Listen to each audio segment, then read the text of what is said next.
the dance of the host, stepping forward and stepping back. So when I had the idea about leading as a host 15 years ago, I set out to figure out what do good hosts do. And the answer is all sorts of different things. But of course they don't do them all at once. So I went and interviewed hosts who are great leaders and leaders who are great hosts and a whole load of other people to get a full picture of this. And it seems that this is the first time it's ever really been done, and I'm very pleased to have brought this information together in the host book. And sometimes hosts step forward and do very proactive things. You know, let's all sit down here now. Have you two met each other? Just remind ourselves what we're here for. You know, this is the purpose of this gathering, and that's not the purpose of it, and there's another place for that. So that can be very positive and step forward. But then a lot of the rest of the time, host leaders step back.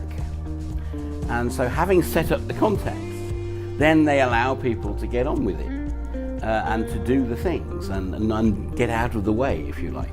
And if you imagine the metaphor of inviting people around for dinner, yes, we expect the host to kind of show us where the dining table is and serve the food, but we don't expect the host to hog the conversation. It's very bad hosting, actually. And so this then create the space and let people get on with it. And of course, if they're getting on with it in a not quite useful way, then you can step forward again and give things a nudge. Realigning as opposed to imposing authority, I guess. Yes, and perhaps very occasionally imposing authority as a last resort.